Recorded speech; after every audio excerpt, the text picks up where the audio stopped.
To start your fabric coil basket or bowl, you want to take your fabric, and here's the end of your rope, and kind of twist it over like this.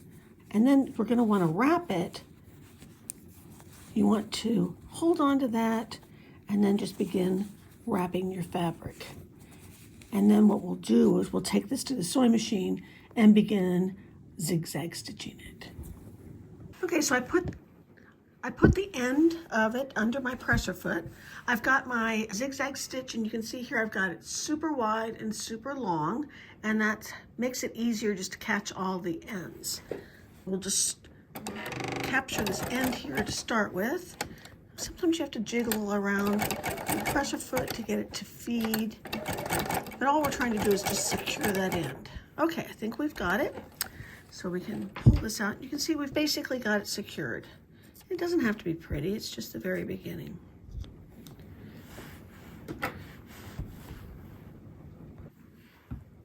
So now you begin just twisting your fabric around your cording. I'm using a clothesline, and we're going to start wrapping this in a coil.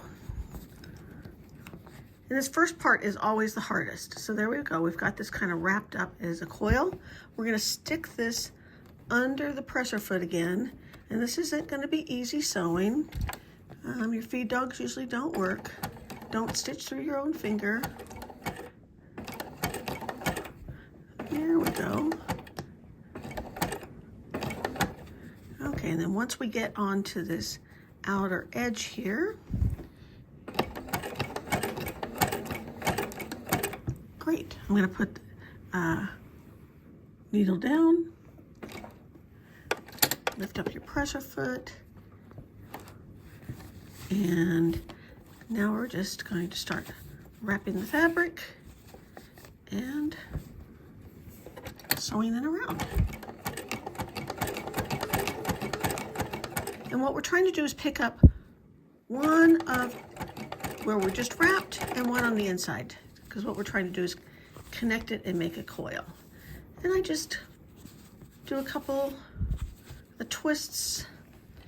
I lift up my presser foot, make sure I'm catching everything. As you can see, it starts becoming pretty darn easy.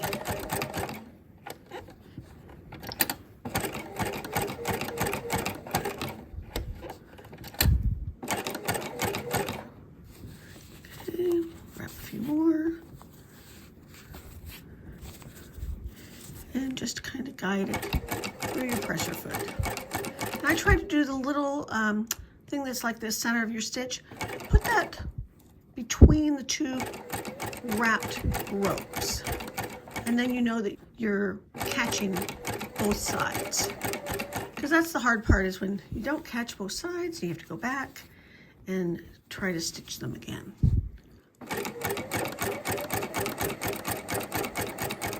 There, I think you get the gist of it. You can see how lovely that is. So what you do is you just keep adding more strips of fabric. Here, we'll finish this one off and start the next one. Show you how that works.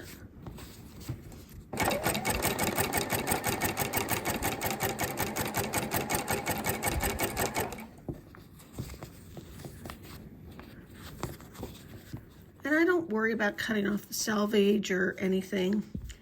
It all just adds to the design and the texture of your bowl.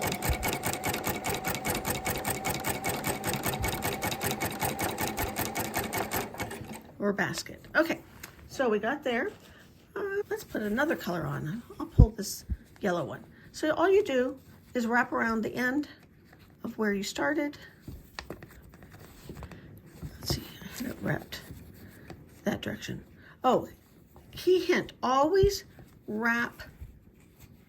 start your coil so that it goes to the outside here. Otherwise what happens is it gets too much to go under the arm of your machine. Okay, so I've got a little bit sewn on here, and then you just hold on to it as you're starting to merge. There we go.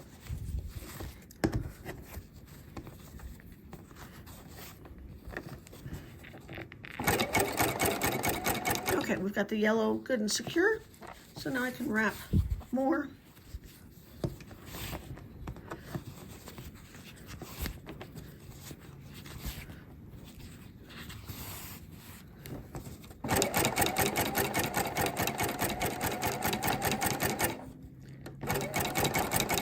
There, and that's what you do.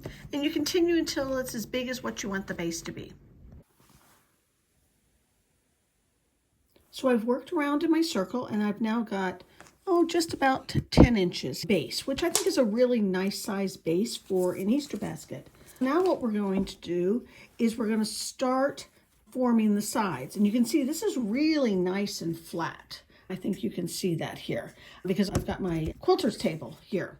So let's go back up this way. So we're going to add our next piece of fabric.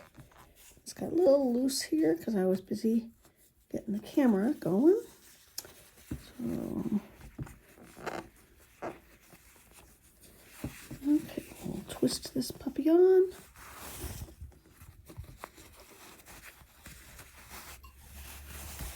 Okay, do a few more twists.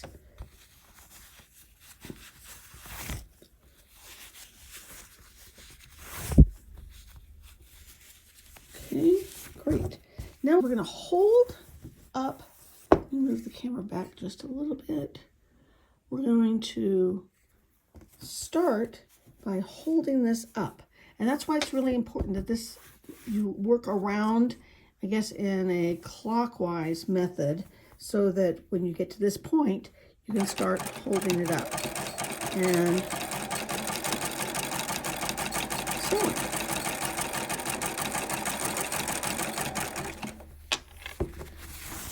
Twist a little bit more.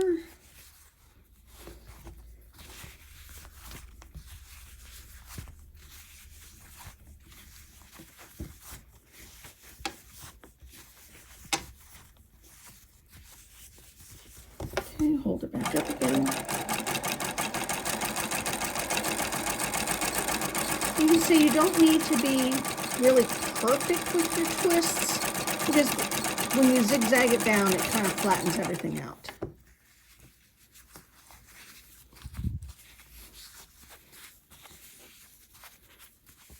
We just continue in this method, and this forms the side for our basket.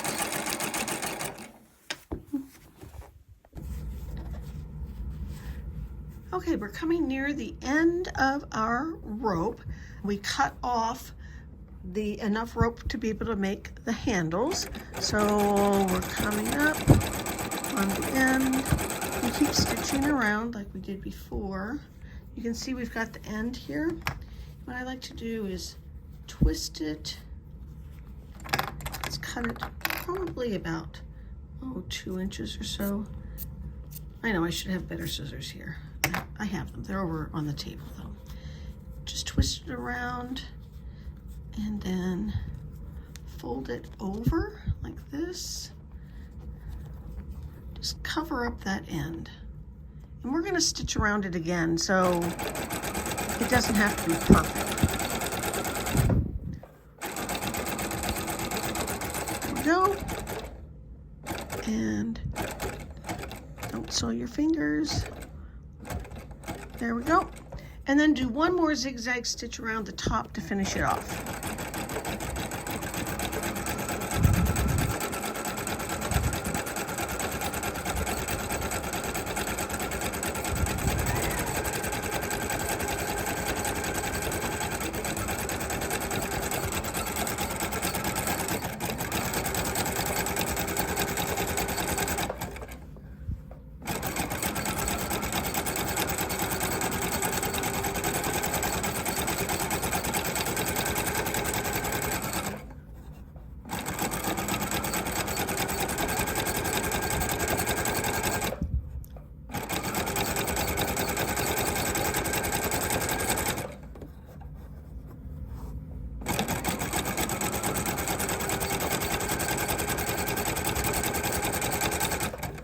Up on our end, and we're just going to ease that into the end like that. There we go.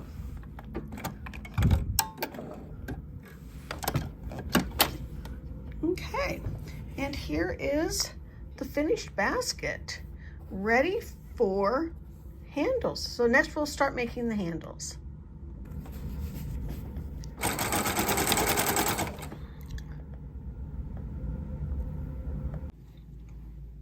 Okay, so I've got all 5 of my strips for the handle all put together. I see I left some fabric at the ends just because it was easier, because we're going to cover that up with a piece of fabric to sew it onto the basket. So you just want to make sure that you lay them down really straight and flat, and we're just going to zigzag now these all together in one big long strip. Okay, let's start very straight. There we go. And it's real important, sometimes it wants to curl, like really try to make it really flat and straight so that your handle doesn't curve. And I'll show you what I mean. If you don't lay it flat, I don't know if you can see here, but this one's all curvy because I didn't hold it really carefully and make it straight. So we'll just sew all of these together and then I'll be back.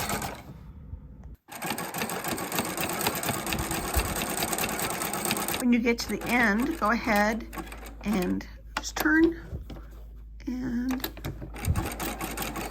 finish off all these edges. I should have had my needle down, but oh well.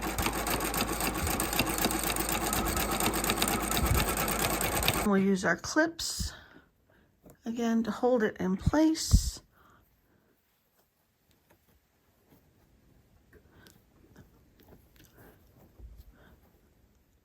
And go ahead and stitch 3 X's to hold it again. So we'll go ahead and embroider 3 X's to hold this in place.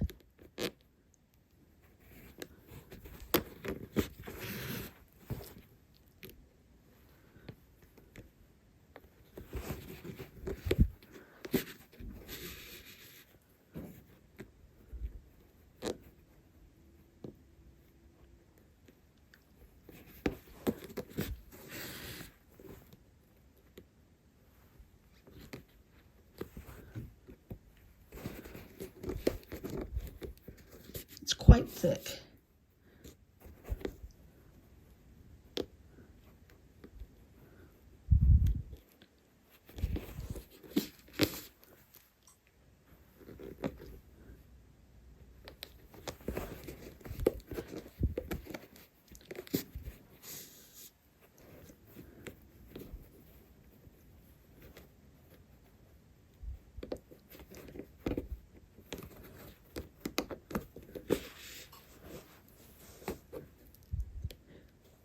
I'm using pearl cotton size 8 for these little stitches.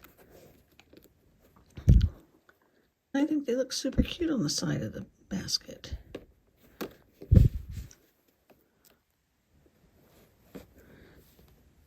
Okay, take it to the back. And we'll go ahead and knot it off. We don't need those anymore. We'll go ahead and just knot it off.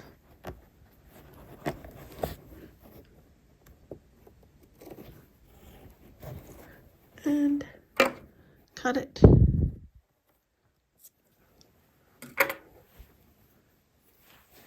And our scrappy Easter basket is now all done. That